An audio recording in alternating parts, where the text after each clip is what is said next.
Today on Keynote. We're all going to have to mature to have a comfort in a gray zone, understanding your best ETA bill. If you're running our hyperscaler, I think we'll be up in 2 hours. And at 3 hours, I'm not saying, Bill, what the heck? You're saying, I gave you my best estimate. Now it's not that.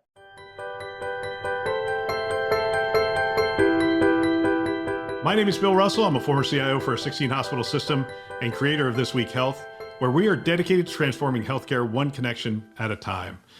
Our Keynote show is designed to share conference-level value with you every week. Now, let's jump right into the episode. All right, it is Keynote, and today we are joined by Dr. Andrew Rosenberg, CIO for Michigan Medicine. Andrew, it is always a pleasure to have you on the show.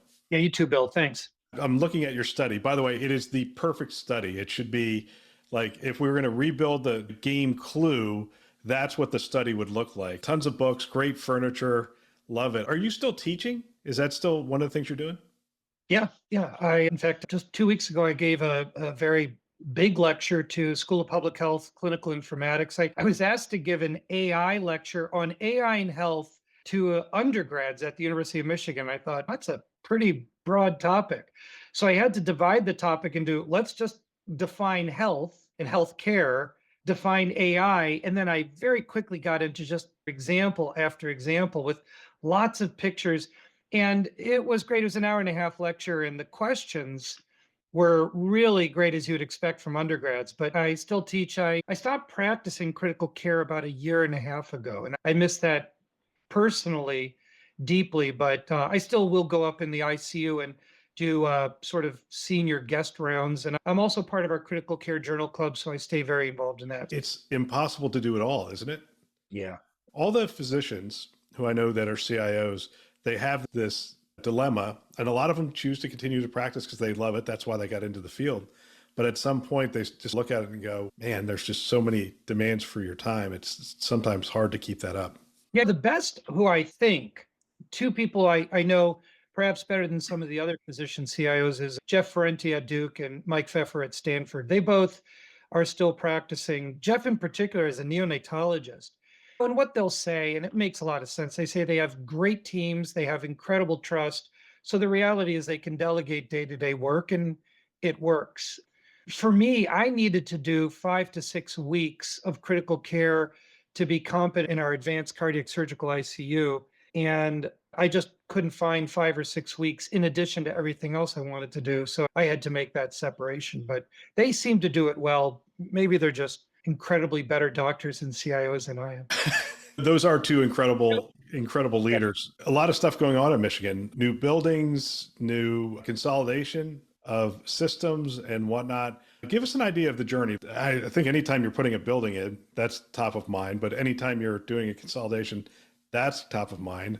I'm not sure what's top of mind. What do you focus on? What does it look like bringing health systems together and building a new building? Yeah, I think what's going on at Michigan is not uncommon at the large health systems right now. We're seeing probably about a 10-year trend, and I think we're starting to see the near end of this massive wave of consolidations across U.S. healthcare, and we at Michigan Medicine are certainly part of that. We have two excellent parts of our regional health system, U of M Health West, U of M Health Sparrow. We have deep partnerships and affiliations across the state. And you can see it, whether it's what happened with Beaumont and Corewell, where Henry Ford is in our own area. You can see it with Advocate Aurora Atrium. There are just so many of these examples. I would say, for me at least, and I think the other CIOs share this, there have been some new ways of thinking at scale that we previously didn't have to. And if I had to put it on a simplified timeline, I would say the contemporary healthcare CIO has been mostly defined by the EHR implementations from the 2010s to the 2018, so roughly a decade. We had COVID and we had the disruptions of COVID, but what overlaps that now is the consolidations. For example, you're seeing a lot of new Epic implementations as either consolidated health systems are trying to rationalize their EHR. And from my knowledge, they mostly, if not exclusively, are rationalizing to Epic. Maybe some are to Oracle. but I don't know that many. Or systems within systems are rationalizing and integrating or consolidating along strategic applications and platforms and infrastructure. That's been the work that is shaping up what the current CIOs have been doing. And we are deeply in that work right now. I interviewed your peer over at Corewell. So Jason Joseph was on, and we spent a lot of time on this topic because he was right in the center of bringing those two institutions together. And it was interesting. It was very intentional. It was to say from the get-go, it's intentional to say, we are a new company. We're not going to take the old names of either of the two companies. We're going to become a new company. And that permeated their thought process. We're going to get to a single instance of the EHR. We're going to get to a single ERP. But one of the things he said to me was, man, it took a lot of time. It took longer than I think anyone anticipated to consolidate all those things. It took multiple years to get through all that. And now we're thinking differently about what we could potentially do, but you have to go through that arduous cycle of getting all those things consolidated, which is a lot of conversations and a lot of decisions on Yep. workflow and other things. It's a really good example. And I'm trying to think of examples that other people would want to hear about or know about so that we can learn from each other. Jason and I are actually quite close. Here's the irony. And I'm speaking fairly unfiltered. So there's a little bit of vulnerability here, if you will. Corewell is perhaps one of our most, what you would call, biggest competitors in the healthcare market in the state of Michigan. I think we're doing our consolidations almost as diametrically opposed as one can find. And I talk to Jason a lot. And I don't mean that in a snarky way. I think that there's no one right way, but I tend to use Jason's teachings to me, the examples of Corewell, to try to help inform what we're doing. Yet Michigan Medicine, as a massive academic, as the premier public institution tied to the large public university and a role in the state that's different, even though we're both nonprofits, we have different roles. Our approach is much more of the consensus and relationship and integration, trying to find the balance where what does the community, the previous group, the local practices need so that they are as self-actualized as possible and are part of this wonderful regional and network that we're trying to achieve. That's not only healthcare, but there's also some degree of our linkage to academics. And our approach and our philosophy and our cultures are extremely different in showing up in how we do this consolidation. So the irony is I keep pointing to our own colleagues in leadership. This is what Corewell did. These are what their rough expenses were. This is how quickly they did it. And I use those as examples to try to help us move forward. Yet we're not going to do it the way Corewell did because of the way we work with our community. So it would be a wonderful business case report 5 or 10 years down the road to take a look at two premier health systems in the same state, look at what they did, and then look at the outcomes that were achieved, the ROI, the total cost of ownership, the work efficiency, whatever metrics one might choose. It would be a wonderful business case study that the U of M Ross Business School should do. Yeah, it really is fascinating. I remember when Epic came into St. Joe's and had a conversation with us and essentially told us we weren't ready. Really, it was our culture wasn't ready to make the transition. And I appreciated them laying it out. Like, you're not willing to make these decisions or move forward. And it's just culture, but understanding our culture informed how we moved forward and did the right thing for us. I'd love to explore with you the CIO role, right? Yeah. We've had digital explode. We've had AI explode. I think we have a chief AI officer over at Cleveland Clinic now. We've seen AI officers pop up and whatnot. How are you viewing the role of the CIO today? And how are you seeing that integration of AI, digital and whatnot? Or are these different disciplines now? When you've been sitting in a seat long enough, you start to have different opinions about the exact same question. I remember vividly 10 years ago, scoffing at the idea of digital. I thought it was a platitude or as a marketing or was meant to be sound really cool, but it didn't land well when we were all just struggling to get basic enterprise, I would call them systems of record, implemented. right? There was nothing transformative. There was nothing innovative. We were innovating, but in a way, we were still doing it around our run portfolio as opposed to grow or transform, and around our systems of record as opposed to differentiation or innovation. Now, I think the word digital is exactly the right word. I think it encompasses a series of both pragmatic, practical, concrete, and nuanced issues that we deal with. And you mentioned a few. I think the modern leader of technology for a large health system should be a chief digital officer, because technology, and especially IT within technology, is only a component of where the business needs to change the way it works and how to shift the way it works. And the person leading that needs to understand how people type versus speak, or where they can start to speak instead of type to relieve burden and improve efficiency. But it means they understand what a nursing flow sheet is and what a doctor's note looks like in the OR versus a clinic, and they understand why digital pathology is different than a CT. They have to understand the business. They have to understand prior auth and where payers are going with the speed they're using ML and AI, and where the work has to change. It's not about removing jobs, it's about shifting work. AI fits into that, but AI, I think many of us would agree, is a layer that cuts across all of it. It's not this individual, unique thing. And if anyone tries to unitize it and make it its own division, it will fail, in the same way that I would argue today, if anyone tries to hold on to IT, how many times have we all come across someone who just bought a SaaS with their credit card and are working with it? We have about 12 scheduling systems right now, at least 4 of them. 2 of them I've only learned about in the last 3 months, are classic SaaS that several small units bought because they were not included in the large enterprise scheduling that we do with One Staff or Qgenda. So digital is, I think, the right term. And the challenge for us in the roles, some are in organizations that accept it right away. Some of us are trying to articulate it what it should be.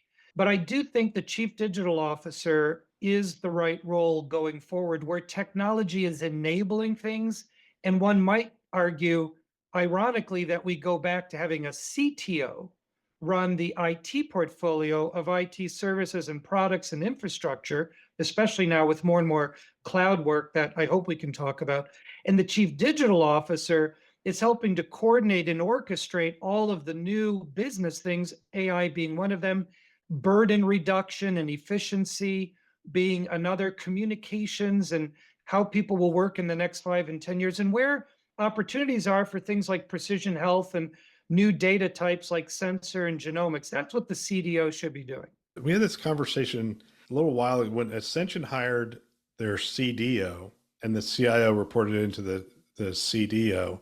And it's interesting because I think that the CDO was more of a chief strategy officer, more of a chief business strategy officer is how it was described to me. And that's almost what you're describing here. It's somebody who really has a deep understanding of the technology, but that's not their focus. Their focus is on the operation, on enhancing the use of the technology and utilizing technology to enhance the outcome of the organization, either quality metrics, financial metrics, efficiency metrics, whatever they happen to be. Yeah, Bill, we've been part of these conversations. I've been part of these conversations ever since I became a CMIO and especially a CIO. And you can tell when you're in one of those conversations when you hear things like this. I remember years and years ago, remember CIO magazine, literally the magazine, right? Or what was it? Healthcare IT News, the paper. Okay. And you would see these titles sometimes even on the cover, how to be a strategic CIO, right there. You hear this conversation. I remember years ago, I hope Janet Guptill sees this. We were at Scottsdale Institute. I was a new CIO, I think, yeah. And there was a really good panel of chief innovation officers, and they were really good. They were impressive. And the instant whoever was leading the panel said, okay, any questions? I just bolted up to the microphone and Andrew Rosenberg, Michigan Medicine, and I was being a little snarky, but I said, I think the CIO includes innovation, includes digital, includes data, includes quality, includes, and I did it to try to challenge this. It wasn't the value of that. I wake up thinking of operations and run and keeping the lights on, whereas they wake up thinking of where we need to go. It comes down to then whose budget controls whose, because otherwise you're just diffusing out related, but not necessarily perfectly aligned work. So right now, whether it's the chief AI officer, the chief innovation officer, the chief transformation officer, the chief strategy officer, the chief analytics officer, the chief data officer, all of those roles are overlapping. And one could say, yeah, roll it all up to a chief digital officer. I don't know of many places where that would happen because it's more of a political reflection of an organization and its culture, not any perfectly aligned one. But from my point of view, because the formal technology in many ways is becoming more simplified. It's similar to the point of whoever would build their own iPad today. The differentiation and the value is in how you use the apps. And maybe even you build your own app, but no one would build their own iPad. No one would build their own document management system at this point. It's how do you use commodity systems of record to innovate? But in that regard, the CTO of the future really is looking at contemporary and modern methods to achieve infrastructure, services, and products. But the chief digital officer should not be a strategy officer. I think it's very deliberate.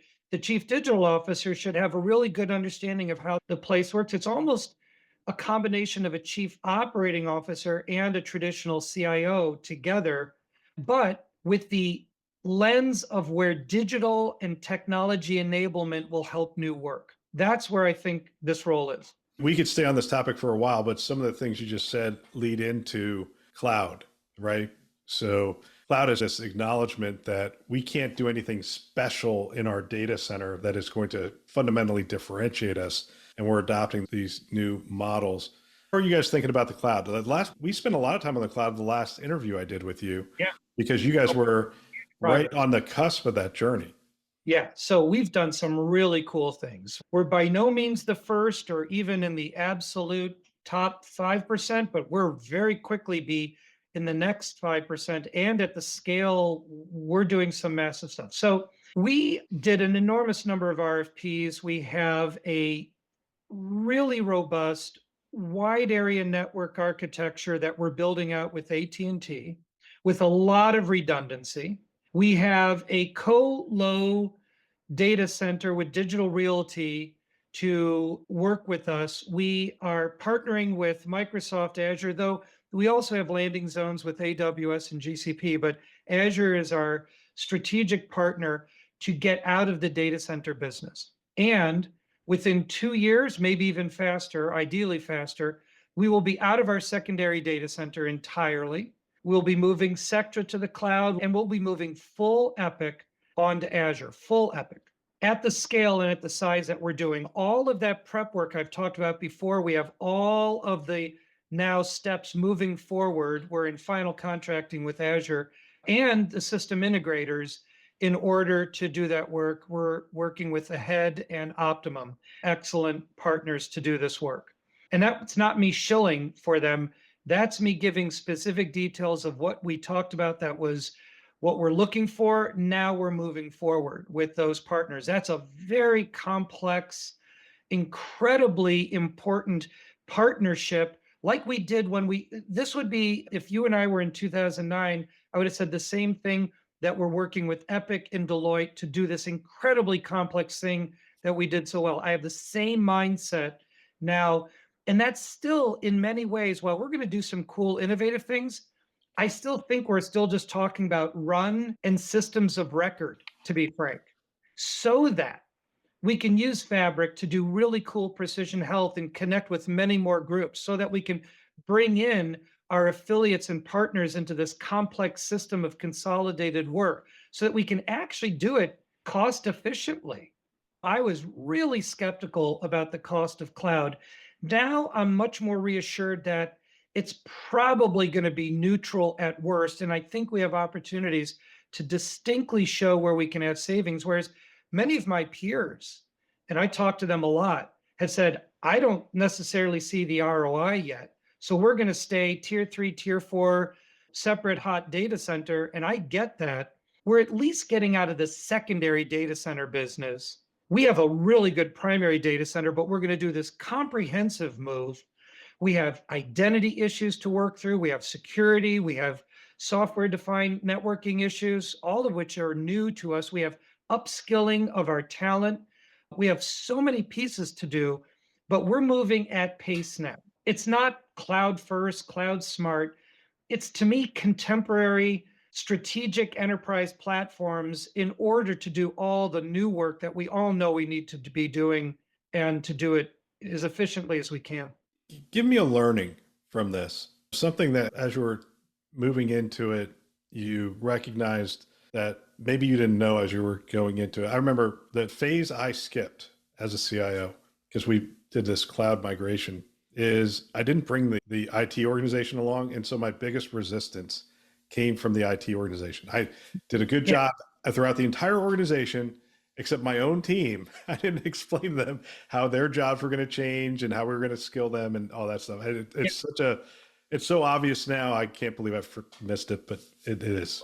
This is that I'm really holding back on trying to not throw out old, tired cliches and platitudes, but one that immediately came to mind is, this is a great question that shows benefiting from people like you and others, where we learn and we stand on the shoulders of giants, is the cliche, but it came to mind. We started 3 years ago telling our people what we were going to do repeatedly.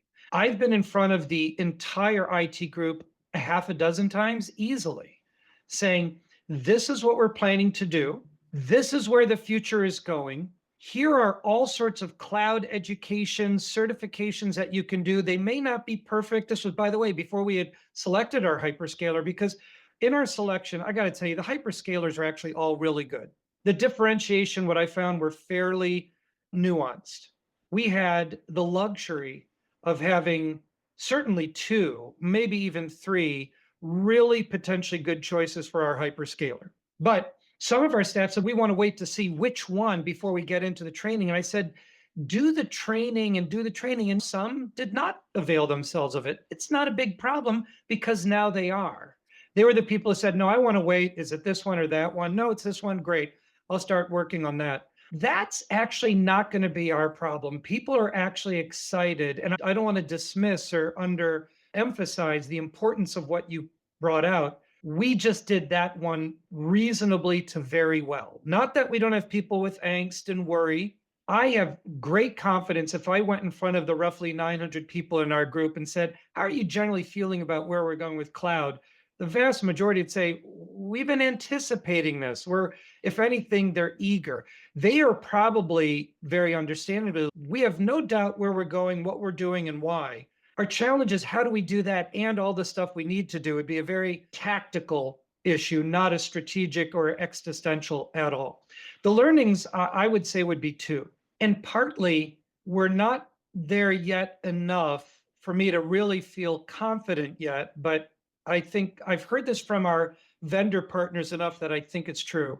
We did an unusually detailed service design document with an enormous amount of work that we did with Deloitte and NetApps to do app server mapping for exactly what are our workloads that we're looking to move into the hyperscaler. Not, we have Epic and we have 2 petabytes of operational data. Nope, it was, these are the VMs. This is the size of the data. These are the I&O per day, per week. This is what we think we're going to need, because the hyperscalers, they want that level of granularity, because then they give us much better actionable data for cost, for discounts, for timelines. Our system integrators have a really good idea of exactly what we're looking to, not the generals. The amount of effort we put in, and we will publish on what it took to get those levels of detail, slowed down our process by probably a year from what I thought it would have been. I thought we would have been where we are now a year ago, but I suspect that level of pre-work will pay off. That's one learning. the level and details of our service design document and what we did that others should be able to leapfrog us by at least a year to just get right to that so that they can use excellent work for us. For example, with Epic, Epic's cloud white paper is still unique in the country at the level of detail and its specifications that help both the hyperscaler and the system integrators to know at least what's needed to do Epic workloads, the GRAFs, things like that, the latency issues with our networking. The challenge will be our 150 other associated applications. We don't have those white papers. We don't necessarily know where all of the plugins work in that large ecosystem. That's an example talking to Jason. Corwell did that super well. We'll learn from them. Those would be two immediate. And then the third would be, what is the local business driver to be doing this work? I've struggled with that because I did not lead with, oh, we want to save money, so we're going to move to the cloud. I think that's potentially absolutely wrong. If we don't do it right, we could easily spend more money.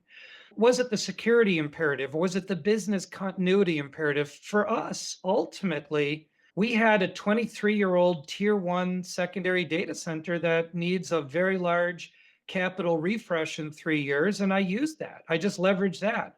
Do we want to spend X number of millions of dollars to upgrade HVAC, electrical, and even then not have the power and size to run that others would say we don't have that issue?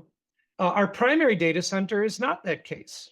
So each organization is going to have to look at the variety of business use cases. Business speed, we don't really need business speed that a startup software company would need to use cloud. We're a huge legacy organization running 55 to 60 petabytes of total data. We're not about to just suddenly port that all up to the cloud and feel great. So the business case for why to do this work is a very local, nuanced, and specific one. But I would say the menu of options is fairly constrained to roughly 6 or 12 choices. You have to find those that really matter for your organization, where the CEO, the CFO, the regents, whomever can see the value. Ours saw the value of getting out of an old data center from a business continuity point of view, and to some degree a modernity point, a contemporary IT work point of view. Yeah, you haven't lived until you're sitting in front of the board, having a conversation about needing a new data center and all the equipment in the data center. And essentially they say, what are we going to get when we're done? And you're describing it, and the board member looks at you and goes, so you're telling me we're getting a new roof? I'm like, yeah, when you're done, it's going to run your systems and all that. So that's challenging. I do want to hit the business continuity. It's been interesting. We recognize this right out of the get-go. We were in Southern California, so we had a lot of conversations about, if we move things to the cloud, if we move these workloads to the cloud, what does that mean if we lose connectivity to those clouds? And you mentioned your network and all those things. It's a different way of thinking about continuity and disaster recovery when the equipment is not in the building where the surgeries are happening. It's a different way of thinking. I'd love for you to just expound on that a little bit, of what that thought process or that journey was like. A few thoughts come to mind. One is, I don't know where the old adage of you are never going to get fired hiring IBM fits into this question. But I think this is new enough work that I really don't have, certainly not personal experience, but knowing a lot of our colleagues around the country, I don't know that many where I would point to say they have a lot of experience at the scale we're going to move to know what it means to have outages in a hyperscaler predominant architecture versus an on-prem. But I would say a few things. One, AWS had a node outage, I think it was 3 Christmases ago, where while it was occurring, I texted our CEO. It turns out, I think it was over Christmas because I was out of the country. And I said, hey, we have this outage. We know what it's from. We have both private and public confirmations from AWS. I said, pay attention to this one. Our workloads were not so disrupted by it, but I said, pay attention to how fast AWS corrects this. Because it's not going to be that we're going to have the outages. What it really is going to be is how fast they correct it versus how fast we would. And I think it's going to be very important because as more and more we get to these dependencies on not us, and you see it with SaaS right now, you see it with others. I think the key is how deep do we investigate those firms to see their continuity and their response rate? I experienced as deeply as many did with Nuance. What was that, 5 years ago, 6 years ago with NotPetya? And we were without transcription until we got on a separate vendor, or look at Change Health or whatever. How do we continue to look at these strategic vendors and their business continuity and their recovery times? Because one could just look at several of our wonderful colleagues who went through hell when they got truly locked down with ransomware. And publicly, they're down for 6 to 8 weeks. Privately, they're really not functional for a half a year. The costs are enormous. So I think the first thing when it comes to business continuity is to say, here's our due diligence around not just our strategic vendors, but here are redundant architectures. WAN architecture that I'm talking about will be much better than the one we currently have, even with on-prem. And when we've had some outages that have been due to the fact that we still have some single threading in our region, in our The physical network. physical network, the scale of the redundancy, by the way, and the cost to doing that is a business continuity item that I think most of our organizations haven't really thought through and now will. And then the second one, to the cloud, the challenge that I think we're going to have is when we had the most recent CrowdStrike outage, within a few minutes, I was able to talk to people who were in our data center. We know what it is, and we are physically fixing it. Our ETA to this recovery and then that level of recovery will be about an hour and a half to 3 hours. And I had just perfect confidence. We don't have that level of communication with our hyperscalers when we have an outage like we do locally. And that's going to be a change that we're all going to mature around. How do we get notified about those variable ETAs versus we're not telling you anything, client, until we have absolute assuredness, because we don't want to be perceived as giving you bad information. We're all going to have to mature to have a comfort in a gray zone, understanding your best ETA, Bill, if you're running our hyperscaler. I think we'll be up in 2 hours. And at 3 hours, I'm not saying, Bill, what the heck? You're saying, I gave you my best estimate. Now it's not that. And we'll evolve to that over time. Yeah, I do remember, I don't know if it was the same outage, but Amazon had an S3 outage on their storage, their block storage had issues. And I remember following that. It was really interesting. They posted this stuff on the website almost immediately. Hey, we know what it is. Here's the issue. Here's how we're re-architecting it. Here's when it will come back up. And I remember at the time thinking, that's the model.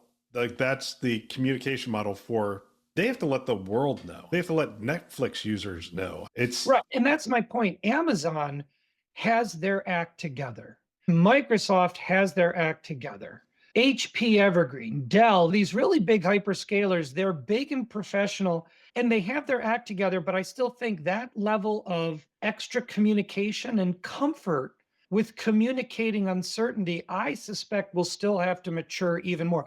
An example, which is unrelated, but I still think a good one, when Epic was starting to really get a lot of clients and we'd start to say, what about this? What about that? I remember having a conversation with Carl and Sumit years ago. We were looking at UCC, we were looking at another vendor, great vendor, we were all going to be happy.